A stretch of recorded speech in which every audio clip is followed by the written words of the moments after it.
Jadi bagaimana saudara-saudara? Apakah saudara-saudara puas melihat penampilan timnas U20 Indonesia di pertandingan pertama melawan Iran? Silakan tulis di kolom komentar, sampaikan pendapat kalian. Kalau saya sendiri sih, bagaimana ya? Saya sih bebas, saudara-saudara, bebas. Yang penting sopan. Halo saudara-saudara, jumpa lagi dengan komentator gadungan di sini. Dengan komentator yang gadungan. Seperti biasa saudara-saudara, seperti biasa. Kalau kita sudah bertemu pasti akan ada yang kita bicarakan, akan ada yang kita perbincangkan, kita ulas, kita analisis, kita cakap, kita bacotin, kita gibahin.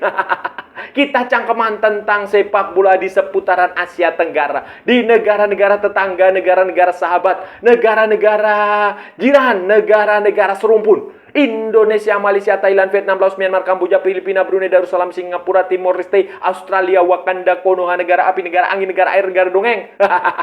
Dan sekitarnya. Semua akan kita bicarakan secara fair, secara jujur, secara adil, tanpa muatan politik, tanpa kebencian, tanpa provokasi. Hanya berdasarkan fakta dan bukan klaim semata, saudara-saudara. Tidak ada hoax, tidak ada hoax, tidak ada hoax. Baik yang sudah lama maupun yang terkini. Bebas saudara-saudara, bebas. Yang penting sopan.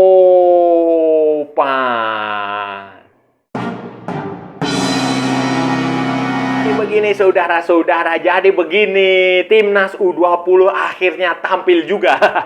Tampil juga di Piala Asia U20 tahun 2025 menghadapi Iran. Dan hasilnya ya seperti itulah, saudara-saudara sudah melihat sendiri bagaimana pasukannya Indra Safri bermain, bagaimana Jens Raven, Kadek Arel, Priyatna bermain seperti itu, dan hasilnya ya saudara-saudara bisa menilai sendirilah. Hasil maupun penampilannya bisa saudara-saudara bisa menilai sendiri tanpa perlu campur tangan saya. Tanpa perlu campur tangan saya. Dan ini adalah sesuatu yang ya namanya juga pertandingan pertama, saudara-saudara. Pertandingan pertama itu ya begitu. Pertandingan pertama itu selalu ibarat perjudian. Ibarat perjudian. Biasanya faktor mental jauh lebih penting daripada faktor teknis. Jadi terkadang faktor non teknis penting, apalagi kita bermain di negara di Cina, di cuaca yang begitu, yang cukup dingin, saudara. Tetapi ya kita harus apresiasi lah, saudara-saudara, apresiasi performa penampilan para pemain anak-anak muda. Ini anak-anak muda, masa depan mereka masih panjang, dan masih ada juga pertandingan kedua, masih ada pertandingan ketiga, pertandingan kedua melawan Uzbekistan, dan pertandingan ketiga melawan Yaman, saudara-saudara. Dan peluang untuk lolos itu masih terbuka, peluang untuk gagal juga masih ada. Jadi ya karena ini tim ini punya target yang cukup besar, saudara-saudara.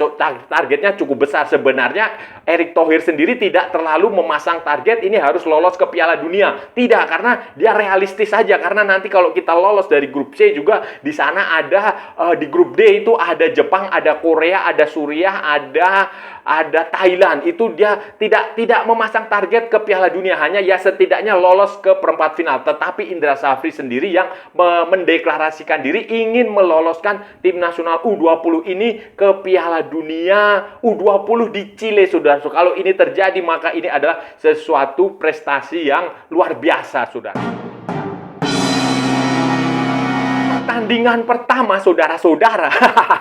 Pertandingan pertama melawan Iran, Indonesia sudah ditunggu Uzbekistan, saudara-saudara. Sudah ditunggu Uzbekistan tanggal 16 Februari 2025. Jam 19.30 waktu Indonesia Barat. Tempatnya sama, saudara-saudara, di Shenzhen, apalah, football stadium atau apalah, pokoknya di situ, di tempat yang sama. Dan ini juga lawan yang tidak boleh kita remehkan. Jadi memang awal saya sudah mengatakan kuncinya ada di dua pertandingan ini, Iran dan Uzbekistan. Kalau kita bisa melewati dua pertandingan ini ya peluang lolos besar saudara-saudara, peluang lolos. Dan Uzbekistan ini bukan lawan yang kita bisa pandang sebelah mata, saudara. Bukan tim yang kaleng-kaleng lah, bukan tim yang kaleng-kaleng. Mereka punya pemain-pemain yang ya cukup bagus, saudara-saudara, secara kualitas. Mereka dibina dalam sebuah sistem kompetisi di negara mereka yang cukup baik, saudara-saudara. Cukup baik, pemain-pemainnya juga berpengalaman di level junior. Uzbekistan ini sama seperti Iran, sama seperti Jepang, Korea, itu mereka punya sistem junior, pembinaan junior, grassroots-nya itu bagus sekali. Dan sekarang mereka mendatangkan, membawa pemain-pemain yang menurut saya cukup bagus, saudara-saudara. Mayoritas memang bermain di kompetisi dalam negeri, di liga di Uzbekistan, di kompetisi Uzbekistan, ya itu kompetisi salah satu yang terbaik di Asia lah. Ada juga beberapa pemain seperti si Amirbek Saidov yang bermain di Serbia. Kemudian ada lagi Lasisbek Mirzaev yang bermain di Spanyol, di Leganés. Itu juga pemain yang bagus. Tetapi selebihnya itu semuanya adalah pemain-pemain bagus. Dan jangan lupa, Indonesia dan Uzbekistan pada edisi sebelumnya, pada Piala Asia U20 tahun sebelumnya, dua tahun lalu ya, itu juga bertemu. Waktu itu Uzbekistan menjadi tuan rumah dan Indonesia waktu itu bermain imbang. Indonesia waktu itu diasuh oleh Sinteyong, timnya Sinteyong yang dipersiapkan untuk ke Piala Dunia U20 2023 atau 2020 berapa itu yang kemudian batal dan dipindahkan ke Argentina, saudara-saudara. Waktu itu Indonesia bermain imbang, kemudian Uzbekistan, walaupun bermain imbang, Uzbekistan juga kemudian lolos ke babak berikutnya dan mereka bisa tampil ke Piala Dunia dan menyumbangkan memiliki pemain-pemain yang bagus, salah satunya Kuzanov, Abdul Qadir Kuzanov yang sekarang merumput di Manchester City. back kanan atau back tengah ya itu. Tetapi Abdul Qadir Kuzanov ya tentu saja nggak main di pertandingan kali ini. Nggak main, tetapi walaupun tanpa Abdul Qadir Kuzanov tetap saja Uzbekistan tim yang berat. Jadi ini harus Uzbekistan. Kita juga akan melawan Yaman, saudara-saudara. Yaman ini walaupun ya ini dia sebenarnya tidak terlalu dipandang lah, tidak terlalu diunggulkan, tidak masuk dalam peta sepak bola Asia. Tetapi saudara-saudara, kita harus ingat bahwa dalam pertandingan kualifikasi Piala Asia U20 ini Indonesia dan Yaman kan bertemu. Waktu itu bertanding di Jakarta di Stadion Madia bersama dengan Timor Leste dan Maladewa. Indonesia pertandingan pertama, pertandingan kedua menang lawan Timor Leste, menang lawan Maladewa, tetapi di pertandingan ketiga hanya bermain imbang dengan Yaman. Indonesia lolos sebagai juara grup, Yaman lolos sebagai salah satu runner up terbaik. Ya, waktu itu alasannya karena Indonesia sudah kemungkinan besar sudah pasti lolos lah, sehingga waktu itu Indra Safri terkesan bermain ya biasa-biasa aja, ya nggak masuk akal. Tapi sekarang ini di Piala Asia nanti ketika bertemu tanggal 19 Februari di Shenzhen juga, saudara-saudara, pukul 19.30 waktu Indonesia Barat, situasinya tentu saja berbeda. Walaupun materi pemainnya masih sama, tidak berbeda jauh dari sebelum-sebelumnya. Abdul Aziz Masnum masih ada di situ, Muhammad El Brani itu juga masih ada di situ, Muhammad Al-Kasmi juga masih ada di situ. Pelatihnya juga Muhammad Al-Badani masih menjadi pelatih. Jadi ini dua pertandingan yang tidak mudah, yang ya walaupun saya sih ya gimana ya, saya kadang kalau saya bilang optimis nanti saya dibully. Kalau saya bilang pesimis juga nanti dibully. Tetapi itu fakta yang harus dihadapi, bahwa lawan yang pertandingan setelah melawan Iran itu juga berat, amat sangat berat, sehingga tidak boleh sembarangan memperlakukan pertandingan itu. Harus efektif, efisien saat menyerang. Menghadapi dua pertandingan berikutnya, belajar dari hasil hasil pertandingan pertama melawan Iran, efektivitasnya tetap harus ditingkatkan. Tetap saudara-saudara, tetap efektivitasnya itu yang paling penting. Efektif. Jadi nggak usah terlalu banyak menguasai bola, nggak apa-apa. Nggak usah memaksakan untuk bermain ball possession, nggak apa-apa. Tetapi bola itu mengalir. Yang penting bola mengalir dari belakang, dari tengah, dari depan menjadi gol. Itu yang paling penting. Efektivitasnya itulah yang harus dimiliki oleh timnya Indra Safri ini. Tidak perlu bermain terlalu menguasai bola, mendikte permainan, nggak usah. Kalau perlu ya defensif dulu, kemudian menyerang, counter attack secara cepat, efektif, efisien. Karena itu yang paling penting dalam sebuah turnamen seperti ini. Itu gol itu yang paling penting. Gol dan kemenangan yang paling penting. Tidak perlu skor besar. Menang tidak perlu menang 5-0, 7-0, 8-0, 10-0. Nggak perlu saudara-saudara. Cukup menang 1-0 aja sudah cukup. Atau imbang, misalnya imbang lawan Uzbekistan, kemudian nanti melawan Yaman diusahakan menang. Nah, itu sudah cukup saudara-saudara. Jadi nggak usah terlalu memforsir tenaga, nggak usah terlalu idealis. Idealis karena saya tahu Indra Safri ini adalah pelatih yang cukup idealis. Dia sangat mengidolakan Pep Guardiola. Dia sangat ingin timnya bermain seperti tim asuhannya Pep Guardiola, ball possession, menguasai lapangan, mendikte permainan, mengalirkan bola dari kaki ke kaki, pendek-pendek panjang, kemudian melakukan kombinasi 1-2 sentuhan. Nah, itu idealisme dia. Tetapi dalam situasi seperti ini, saudara-saudara, saya rasa kayak begitu dilupakan dulu sajalah. Kalau mungkin lawan yang dihadapi ya sesama tim-tim dari Asia Tenggara, misalnya Laos, misalnya Singapura, misalnya Malaysia, ya nggak apa-apa. Tapi level ini kan sudah levelnya jauh lebih tinggi, lawannya juga lebih berat, sehingga menurut saya yang paling penting apapun adalah kemenangan. Berapapun skornya itu nggak masalah, yang penting menang. Saudara-saudara, sebenarnya PSSI Erick Thohir itu sebenarnya tidak terlalu memberikan beban yang berat kepada tim ini, tim U20 ini, tim asuhan Indra Safri ini. Erick Thohir dan PSSI tidak memberikan target yang muluk-muluk lah. Erick Thohir juga sudah realistis lah. Ini susah, berat saudara-saudara untuk lolos ke Piala Dunia. Jadi Erick Thohir itu hanya menargetkan Indonesia lolos, setidaknya lolos ke perempat final.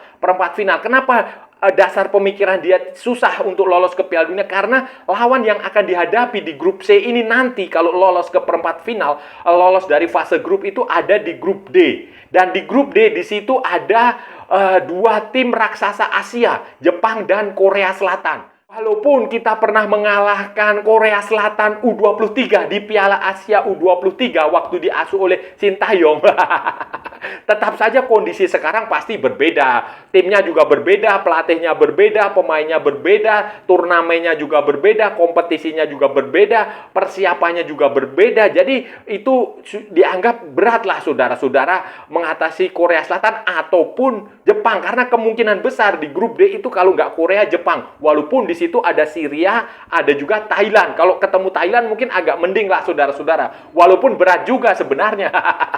Kalaupun ketemu Syria kan kita sudah tahu kemarin waktu uji coba di Sidoarjo kita kalah dari Syria. Jadi Erick Thohir realistis. Hanya saja Indra Safri, Coach Indra ini, pelatih kita ini, dia memasang target yang cukup ambisius, cukup realistis. Bukan realistis ya, menurut saya cukup besar lah. Dia ingin membawa Indonesia lolos ke semifinal Piala Asia U20 ini saudara, supaya bisa tampil di Piala Dunia U20 saudara-saudara. Dan kalau itu tercapai, itu akan menjadi sejarah baru. Indonesia pada akhirnya kita berharap saja lolos saudara-saudara, karena sepak bola itu bukan hal yang mustahil. Tidak ada hal yang mustahil, bukan impossible is nothing saudara-saudara, impossible is nothing. Jadi peluang tetap ada. Kalau seandainya ini kita berandai-andai aja lah, seandainya Indonesia bisa lolos ke Piala Dunia, maka ini akan mengulang sejarah tahun 1979, Piala Dunia Junior. Waktu itu namanya Piala Dunia Junior, FIFA World Youth Championship. 1979. Waktu itu Indonesia juga ikut lolos setelah tetapi waktu itu turnamennya di Jepang dan Indonesia berada di grup B bersama Argentina, Polandia dan Yugoslavia. Dan saudara-saudara tahu ketika itu yang bermain Argentina adalah sang legend Diego Maradona. Diego Maradona waktu itu masih muda banget, saudara-saudara, masih 18 atau 19 tahun ya. Itu dia main di situ. Nah, dan itu bertemu dengan Indonesia di pertandingan grup, di pertandingan pertama, dan Indonesia langsung kalah 0-5. Diego Maradona mencetak 2 gol dan Ramon Diaz atau Ruben Diaz, Ramon Diaz, pemain legendaris itu mencetak hat-trick. Kemudian Indonesia dibantai di pertandingan kedua, dibantai Polandia 0-6. Dibantai Polandia 0-6, dan di pertandingan ketiga dibantai Yugoslavia 0-5. Jadi Indonesia pada Piala Dunia Junior 1979 waktu itu pemainnya adalah Bambang Nurdiansah. Nah, sekarang udah jadi pelatih. Kalau nggak salah pelatih mana, tapi dia sudah pensiun, sudah jadi pelatih. Itu Indonesia bermain 3 kali, 0 kemenangan, 0 hasil imbang, 3 kekalahan, 0 mencetak gol, dan menderita 16 gol alias minus 15. Dan ya semoga tahun ini seperti kata Indra Safri, Indonesia bisa lolos ke Piala Dunia U20 dengan masih ada 2 pertandingan untuk bisa mencapai ke perempat final, dan masih ada 1 pertandingan di perempat final untuk bisa lolos ke semifinal. Saudara-saudara, itu tadi pembahasan kita hari ini, saudara-saudara. Kita sudah bicara panjang lebar dari A sampai Z, dari barat sampai ke timur, dari utara sampai ke selatan, dari Sabang sampai Merauke, dari Pulau Rote sampai Pulau Miangas. Semua sudah kita cakap, semua sudah kita ulas, semua sudah kita gibahin, semua sudah kita cangkeman. Saudara-saudara, tadi kita bicara tentang performa tim nasional Indonesia U20 pada pertandingan pertama Piala Asia U20 melawan Iran. Nah, hasilnya seperti itu, penampilannya seperti itu. Silahkan saudara-saudara kasih komentar. Saya nggak mau ngasih komentar. Saya hanya mengingatkan saja bahwa setelah ini pertandingan juga tidak kalah berat, saudara-saudara. Tidak kalah berat, apalagi yang akan dihadapi di pertandingan kedua nanti adalah Uzbekistan, saudara-saudara. Uzbekistan akan dihadapi tanggal 16 Februari 2024 di Shenzhen juga, di tempat yang sama. Kemudian tanggal 19-nya itu akan menghadapi Yaman. Yaman itu walaupun di atas kertas terlihatnya ringan, saudara-saudara, negaranya sedang perang, tapi kita punya pengalaman bahwa waktu kualifikasi Piala Asia ini, saudara-saudara, waktu kualifikasi Piala Asia U20 ini, kita juga bertemu Yaman di Jakarta waktu itu, di Stadion Madia, saudara-saudara. Dan hasilnya kalau saudara-saudara ingat, kita hanya bermain imbang 1-1 di pertandingan terakhir. Waktu itu memang hasilnya adalah kita sudah lolos, sudah ya kemungkinan besar sudah lolos, sehingga main aman, saudara-saudara. Dan begitu pula juga Uzbekistan ini akan menjadi lawan yang juga cukup berat, karena di edisi sebelumnya Indonesia itu juga bertemu Uzbekistan, saudara-saudara, di fase grup. Kalau nggak salah waktu itu kita imbang. Waktu itu timnya timnya Sintayong. Kalau saya ingat saya itu masih ada Hoki Caraka, ada Ahmad Maulana Syarif, ada ya sekarang yang kemarin main di Piala AFF itu tim yang itu, dan hasilnya imbang. Walaupun kemudian Uzbekistan tampil menggila setelah itu dan mereka lolos ke Piala Dunia U20. Bahkan salah satu pemain Uzbekistan ketika itu, Abdul Qadir Kuzanov, sekarang bermain di Manchester City. Sementara pemain Indonesia masih di situ-situ aja, nggak ada kemajuannya. Dan ya saya rasa ini walaupun nanti Kuzanov tidak main karena ya usianya sudah lewat, tetap saja ini akan menjadi pertandingan yang berat bagi Indonesia. Apalagi Indonesia, Indra Safri khususnya memasang target pribadi yang cukup berat, bukan hanya sekedar lolos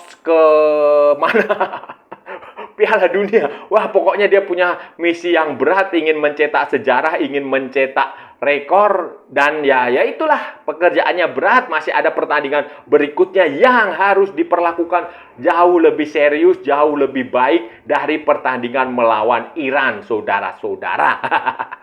Dan saya rasa sudah cukup ya pembahasan kita kali ini. Kalau ada salah-salah ya mohon maaf, saudara-saudara. Namanya juga gadungan. Wajar kalau gadungan itu salah. Tetapi kalau benar, saudara-saudara, berarti sebuah kebenaran. Kalau saudara-saudara merasa channel ini bermanfaat, berguna, menghibur, menginspirasi, silahkan like, share, and subscribe.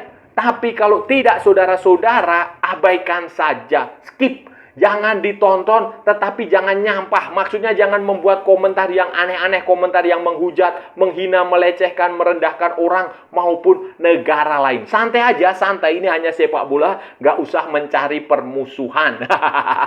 Ikuti juga akun media sosial Komentator Gadungan, ada di Instagram, ada di Facebook, dan ada di TikTok yang bukan TikTok Shop, saudara-saudara.